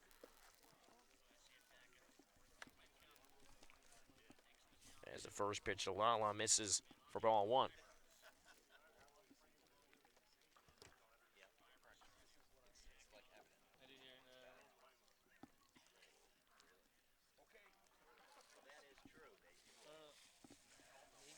Jumped over towards first base to check on Whitcomb.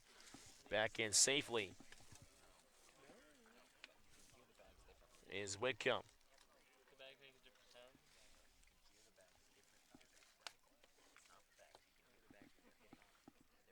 The 1-0 to Lala. Pitch runs upstairs for ball 2. 2-0 the count now on Lala.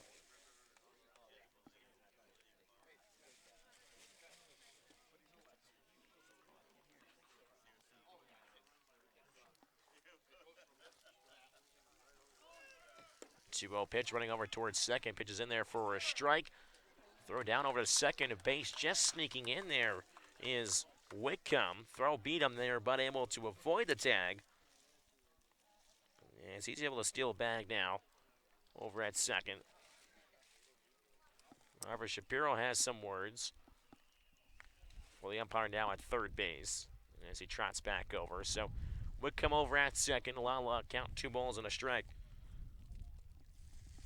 Fair ground out so far for Lala. Was robbed of one at first base. As a 2-1 pitch outside edge for strike 2. Heck of a play by A.J. Curtis over at first base that took away an RBI and a hit from Lala. As he pulled one down the first base line, but King Curtis took it away. The 2-2 to Lala. Pitch in the dirt. Cut on and miss. Lala has to run over towards first base. As Campbell able to block the ball, throws over, and Lala is retired. Up next, number 20, David So Abisha, Iverson picks Grand up Canyon a University. strikeout here in the 6th. It is now the catcher from Grand Canyon, David Avitia, with an RBI opportunity, with one down here in the top of the 6th. Again, Firebirds 5-0 lead. Most of the damage coming back in the 4th inning of the 4-run 4th. Tacked on another in the 5th. First pitch of Vitia's right on as he fouls it back in the screen for strike 1.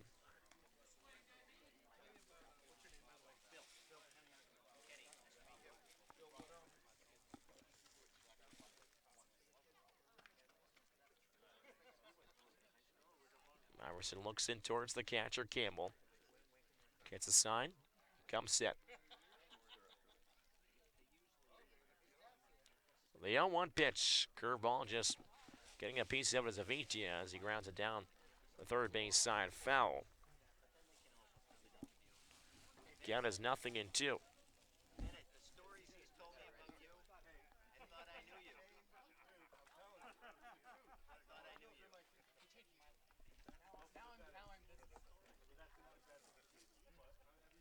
Iverson comes set from the belt. The 0-2 pitch from Avitia as a wave. The high fly ball out towards shallow left field. McKenzie coming in a few steps and makes the catch just shy. A couple steps shy of the infield dirt.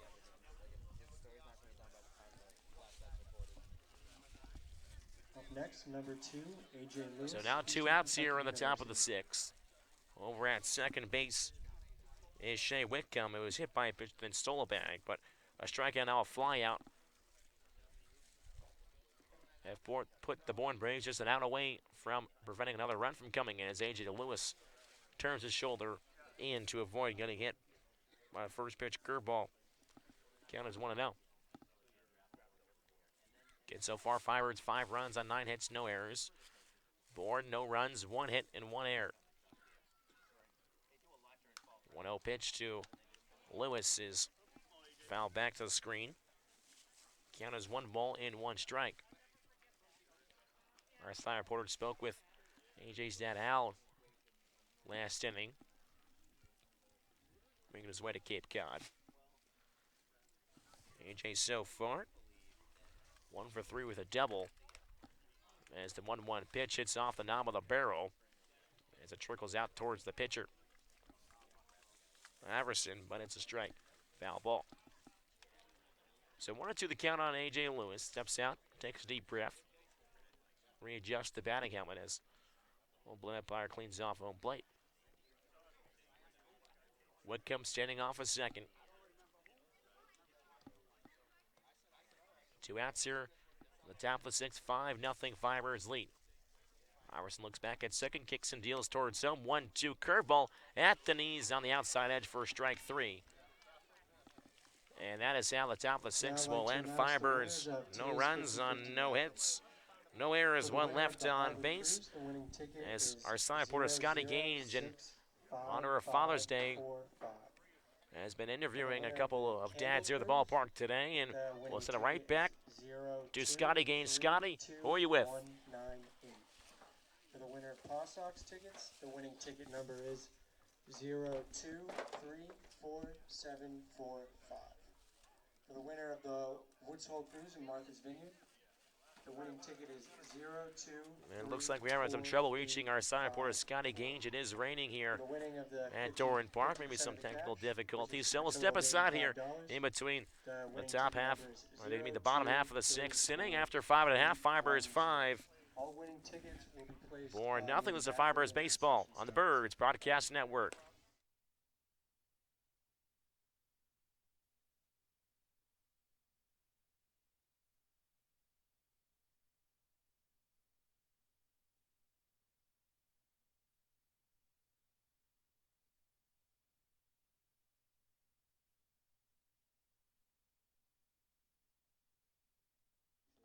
There for boys and girls ages 5 through 12. Back Also inside offer Doran 1 Park week for the home points half of for the ages 6th 12 inning. through 15. It's a For more 5-0 information, Firebirds visit the lead. clinics table near the concession stand.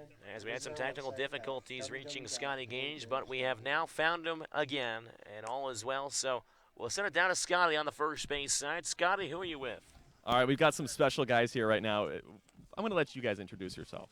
Hi, I'm Bennett Schuster, The father of. the father of Jared Schuster, for the pitcher for the Orleans Firebirds. Who did a phenomenal job today. Yes, he pitched very well. I will let you introduce yourself as well. My name is Dana Connor, friend of the family's, also Jared's Little League coach. I had Jared as 10 and 11-year-old All-Star way back in the day, 9 years ago. That's fantastic. And who is this guy? Jackson. North Carolina.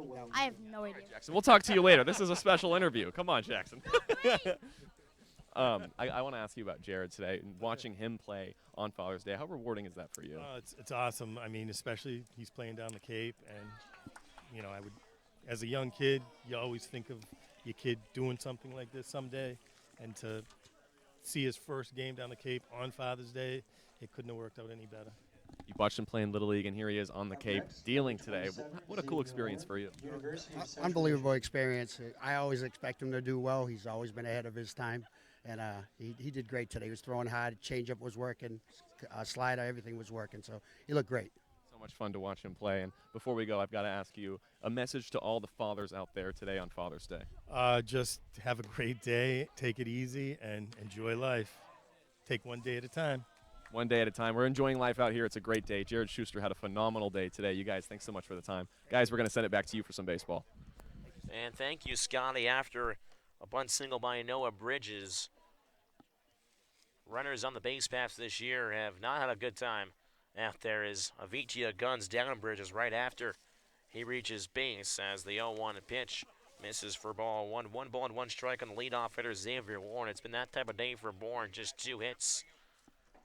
Here in the home half of 6th, and they trail 5-0. We'll switch hitting third baseman Warren from the left side. Takes off-speed pitch in there for strike 2. 1 ball and 2 strikes the pitch on Warren. New pitcher in the game as well. Michael Johnson in for the Firebirds as the 1-2 pitch to Warren is fouled back in the screen. So we'll do it again at 1-2. Warren steps out for a second. Steps back in right on the 1-2 there as he fouls it off on the third base side behind the fans back in the smaller hill here at Doran Park.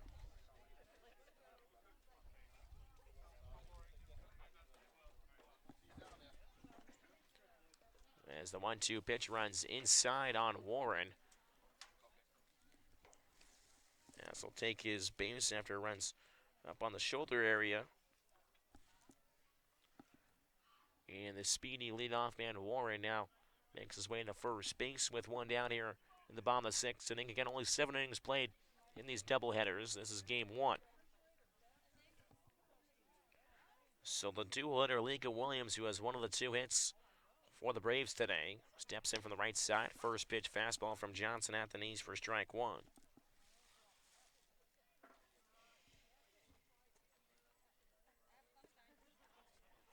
Johnson glances over at Warren at first. Kicks in from the stretch line drive right at the third baseman, Tanner Murray. The hot corner down there. It takes away a base hit from Aliko Williams. A line drive tailing down towards the line area. But Tanner Murray with the quick reaction down there and takes it head away from Aliko Williams. So now 2 outs here in the bottom of the 6th inning. 5-0 Firebirds lead. It's now The right fielder from East Carolina, Alec Burleson. Off-speed pitch, first pitch, bounces in. Avitia with a good stop.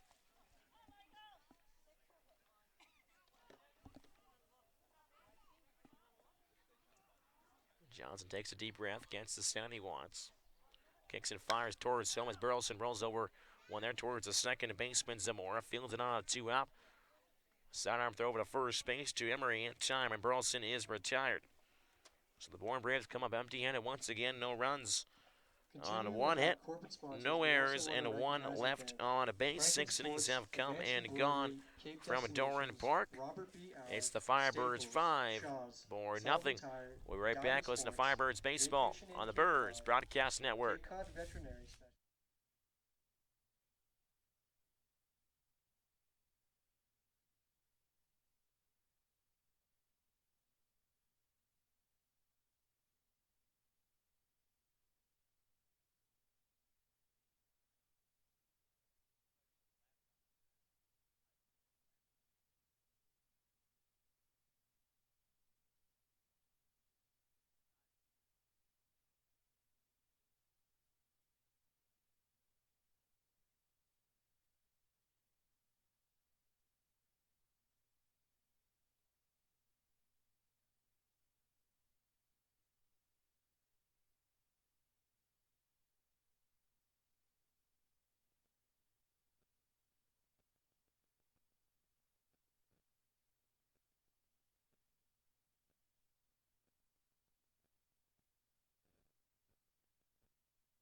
Back inside Doran Park for the top half of the 7th inning.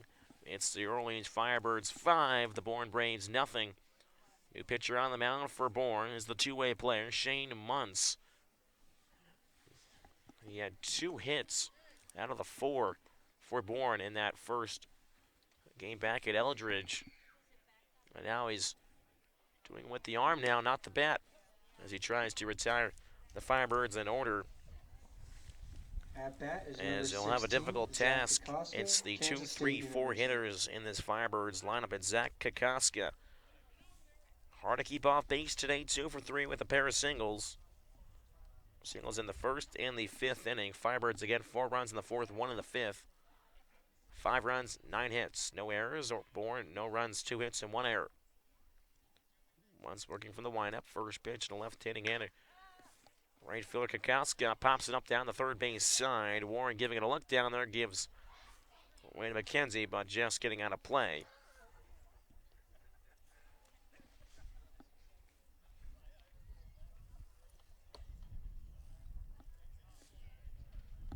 Again, only 7 innings played here in these doubleheader games. This is game 1 of the doubleheader. The rain has stopped here at Doran for the time being as the 0-1 pitch at the belt outside edge for a strike 2. 0-2 on Kokoska.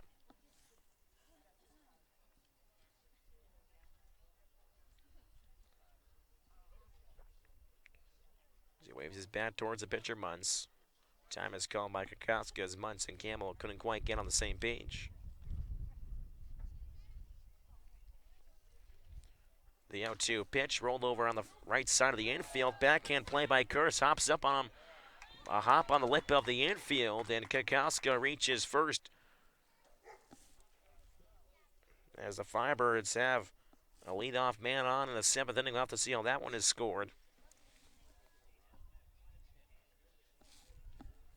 He'll go down as a single for Zach Kokoska, so he's having a 3 for 4 days so far. Up next, number 41, Tanner Murray, University of California, Davis. So nobody out here in the top of the 7th. Kokoska leading off at first. Muntz now working from the stretch for the first time. He'll face Tanner Murray. This is down the zone for ball one. Hard to keep off base so far. Had a double and scored back in the fourth. Then he grounded a fielder's choice in the fifth, stole a bag, and scored on the in-swing single from Max Triani.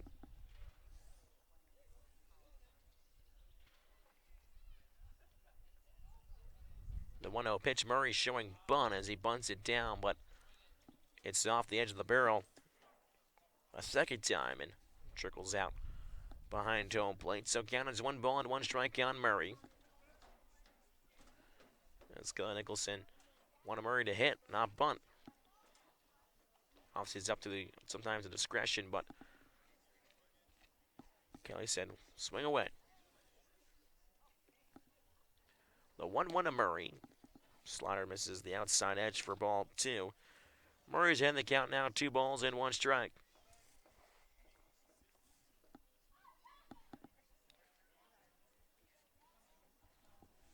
As Muntz wants another go-around with the signs from Campbell. Wind still blowing out towards left center.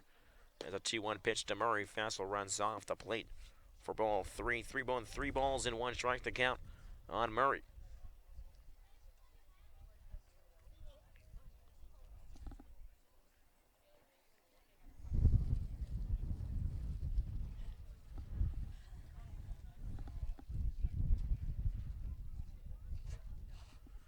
The pitch 3-1 cracked on the ground and towards the hole. Nico Williams dives but can't quite get it. Reaches into the left fielder, McKenzie. And they'll go station to station baseball here in the top of the 7th. Back-to-back singles worked by Kokoska and Tanner Murray. And now brings up the cleanup man, Max Troiani.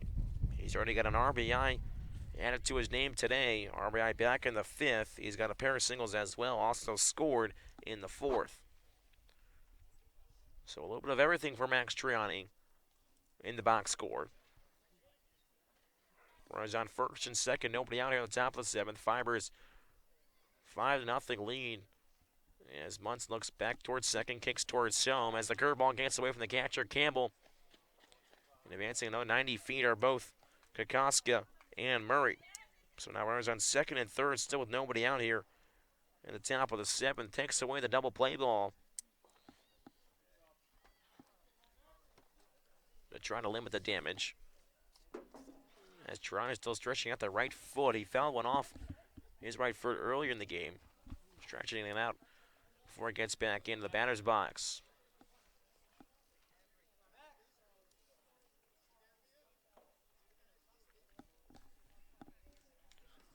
The 1-0 pitch to Triani. He rolls it over toward the third base's catching box. Jimmy Quinn makes a nice play down there.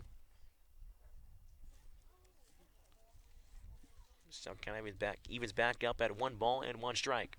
I get 11 hits now in this game for Orleans. That is the most they've had this season.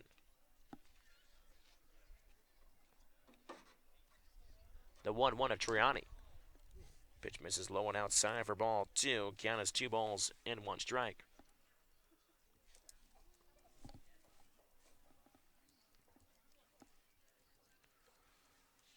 Once also hails from Wake Forest. His teammate Jared Schuster started this game for Orleans. Was outstanding for the Birds today. This will be a line for the win as the 2-1 fastball runs off the plate. Count is 3 balls and 1 strike. His head coach back at Wake Forest, Tom Walter, saying he's a premium two-way player. Walter put him more of a DH this year.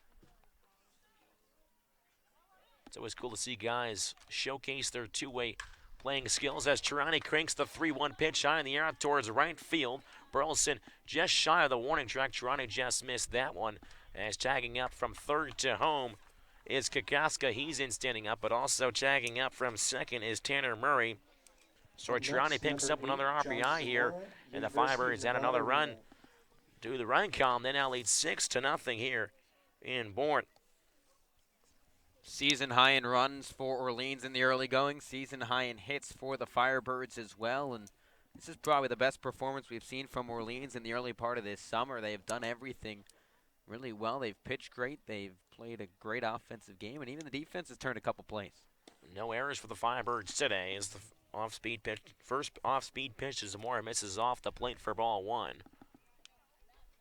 They're not even playing a full game either, just the 7 innings. And they've broken their most hits and runs this year. Muntz glances in to the catcher, Campbell. The 1-0 pitch is Zamora misses down and outside for ball 2. So Kokoska scoring that sac fly. Murray dancing off a third. Again, Firebirds 6-0 lead over Bourne. Righty matchup as Muntz gets set. From the chest, the 2-0 pitch. Once again, misses low and outside. That has been the spot so far for Muntz. 3-0.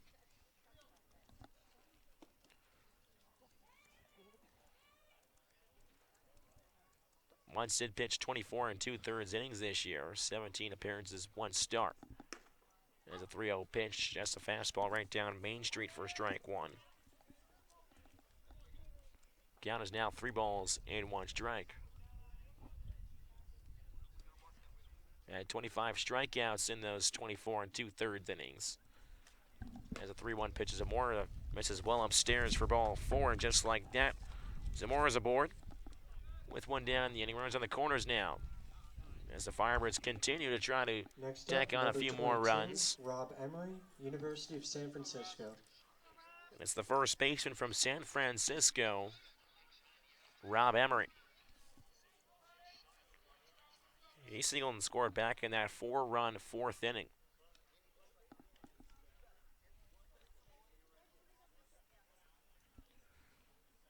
Ready matchup as Muntz comes set. Takes a long pause and will jump throw over to first base as Zamora is diving back in safely.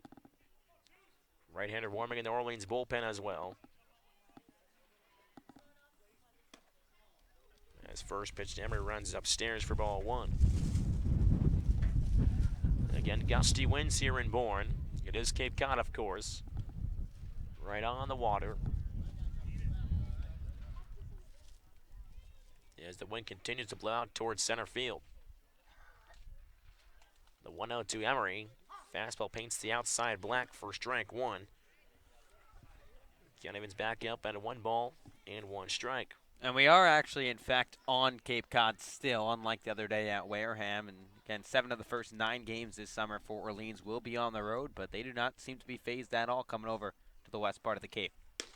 Well, 1 fastball gets a nice pop sound from the catcher's mitt of Camo, but it runs up and out of the zone for 2 balls and 1 strike. Technically, you're on Cape until you go across either the Bourne Bridge or the Sagamore. Of course, in Wareham, had to go over the Bourne Bridge. So technically, you're off Cape then.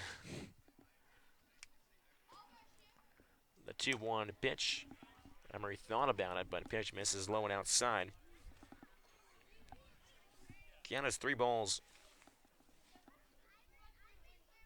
and 1 strike.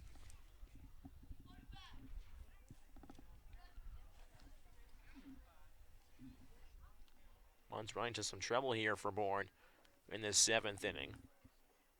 Still holding the 1 out. 3-1 pitch misses upstairs once again over the head of Emery, just tosses the bat.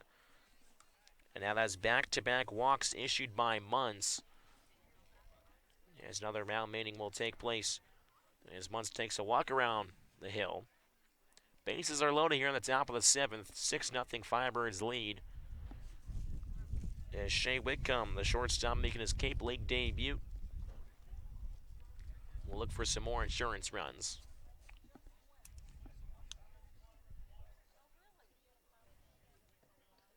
At bat, number 31, Shea Whitcomb, University of California, San Diego.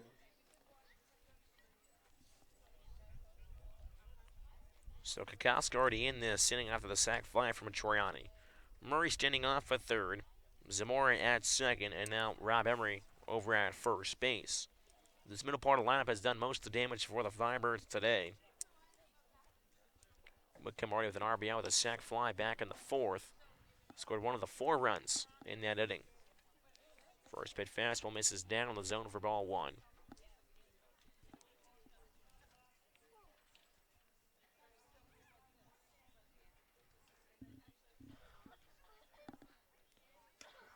1-0 curveball is at the belt for strike one. Count is now 1 ball in 1 strike.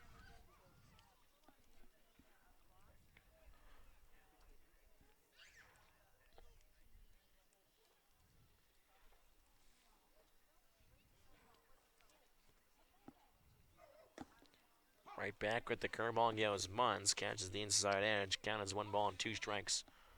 On to Whitcomb. Whitcomb this year, plenty ABs. 229 at-bats back at UC San Diego, which included 25 doubles of the 72 hits he had as the 1-2 pitch is lifted high in the air towards left center field. Going back, making a jumping catch is McKenzie in left center. Able to tag up from third, though, is going to be Tanner Moore. He's in standing up. Another sac fly out to the ledger of Shea Whitcomb. Almost had a chance to get out here towards left center, but McKenzie making a nice grab out there.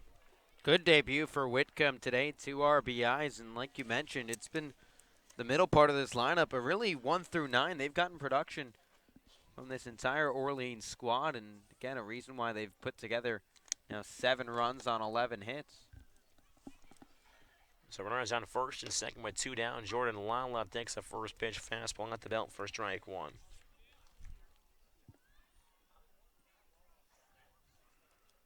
Lala so far 0 for 3. He was robbed of a base hit, though, back in the 4th. Nice by the first baseman, A.J. Curtis. The 0-1 pitch misses up and out of the zone for ball 1 to Lala. Lala steps out, restraps the batting gloves.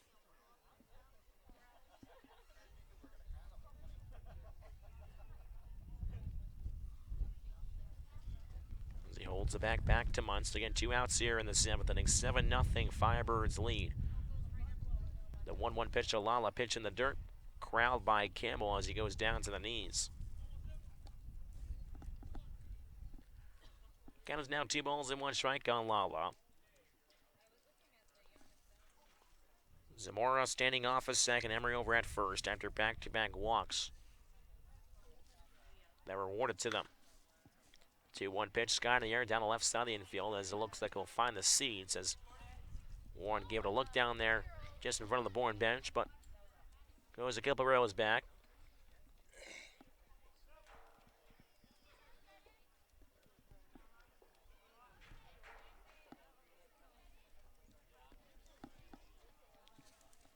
So 2 balls and 2 strikes to count on Lala. Takes a couple practice swings and digs in toward the back end of the left-hander's batter's box. Closer to the home plate area on the inside corner. The 2-2 pitch to Lala. That one's roped out towards right center field. Coming in is the center fielder, Bridges. He can't quite make the catch. It's going to roll to the wall. 1 run scores. Emery being waved around third. And he'll stand up at home as Lala cruises into third with a 2-out triple. And Orleans continues to pour it on. It is now a 9-0 lead for the Firebirds here in the top of the 7th. And boy, did Jordan Lala need that. Another hard hit ball by Lala got robbed of a hit earlier today and gets to showcase the PF Flyers racing around all the way to third. Might have even had a chance at a inside the park home run if that ball got stuck up against the center field fence, but it was able to be retrieved by Burleson in right. First pitch to the 9-0 hitter, David Avintia, misses for ball 1. So Lala now over at third base with 2 down. And again, 9-0 Firebirds lead, 12 hits on the day. 4-run 4th and a 4-run 7th have really done most of the damage. 1-0 pitch in there for strike 1. 1-1 the count. Bourne is trying to get out of this inning and take their swings in the bottom half of this inning. 1-1 curveball at the knees. For strike 2, 1 ball, 2 strikes to count on Avitia. It was hit by a pitch back in the 4th. As the 1-2 pitch to Avitia is flown out towards right field as Burleson takes a couple steps in. Camps under for out number 3. And that is how the top of the 7th will end here. But again, if Firebirds strike for 4 more, in the top of the 7th. They now lead 9-0 over the Firebirds. So that will end here at home, going into the home half again. Firebirds 9, Bourne nothing. Listen to Firebirds baseball on the Birds Broadcast Network.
Home half of the 7th inning. It's the last steps for the Bourne Braves.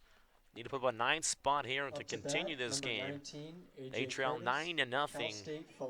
It's been a complete pitching dominance by the Firebirds today. Started with Jared Schuster, passed on to Michael Johnson, and now Nick Frasso.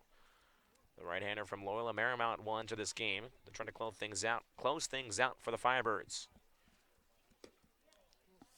First pitch just misses low to A.J. Curtis, the first baseman. He's 0 for 2. With a pair of groundouts added to his name is the 1-0 pitch hit on the ground to Rob Emery. Scoops it up himself and steps on the bag for the first out. So Curtis is now grounded out to Emery twice now, 3 unassisted in a game.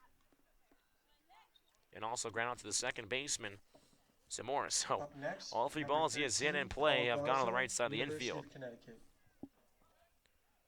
So it's up down to their final 2 outs are Bourne. It's Paul Gazzo. Righty-ready matchup as first pitch he sees, sends it right back at the middle, short ground ball. Zamora comes around the ball, throws across his body, and retires Gazzo for the second out. We've seen throughout this game today that these Bourne hitters are not afraid to swing early in the count. They've done it for most of this game. It has helped keep the pitch count on each of these pitchers low between Schuster and the rest of this bullpen.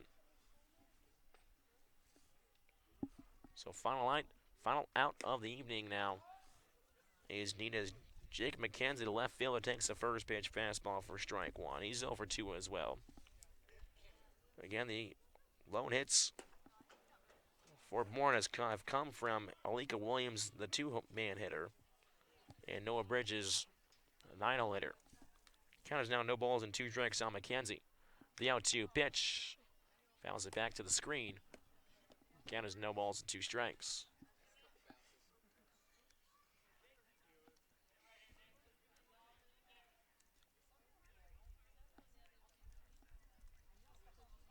Frasso gets a sign, kicks and deals. The 0-2 curveball, strike 3 call.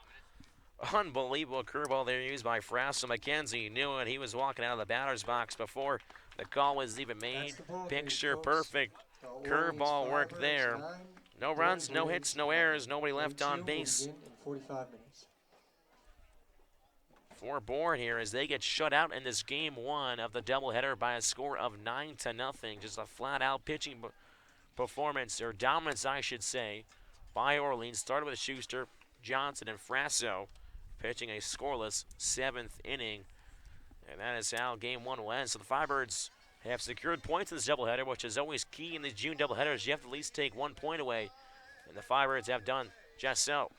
Yeah, Orleans played, again, their best game of baseball all summer long so far. And for Orleans, they'll take it any day of the week. Just anytime you score 9 runs on 12 hits, you don't commit an error. The pitching was as dominant as it was. Jared Schuster, 5 scoreless innings, only surrendered 1 hit, walked 2, struck out 4. Even Michael Johnson and Nick Frasso got quick outs when they came in. Obviously, they only won an inning each, but the Firebirds starting to figure things out here in the later part of this opening week of the CCBL season, and it's a good sign for Orleans.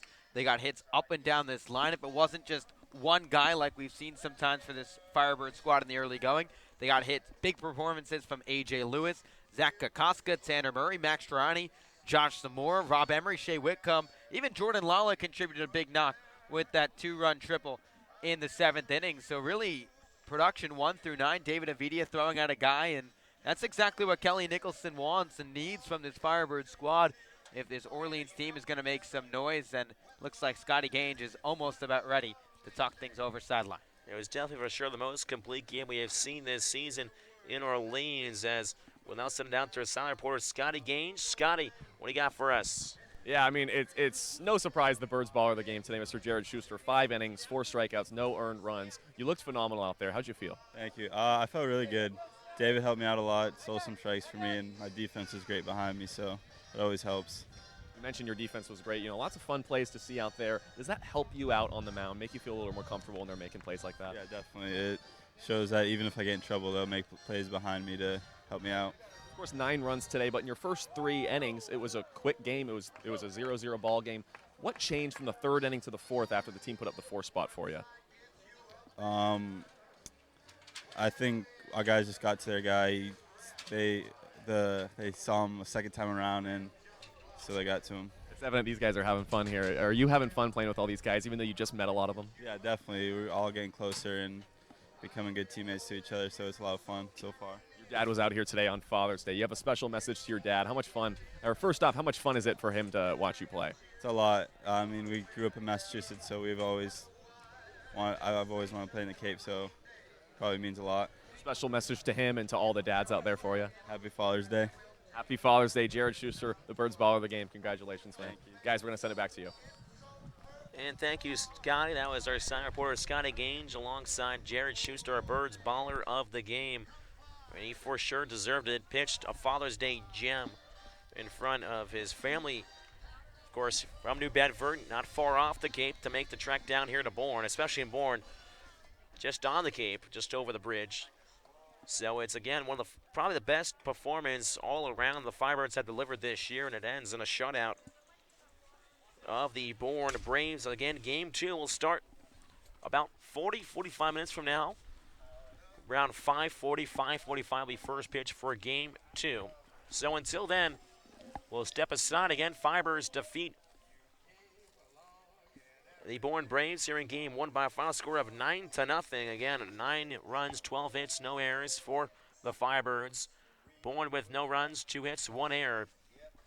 As we'll wait until game 2. So we'll step aside again. Firebirds final score 9, Bourne nothing in this game 1.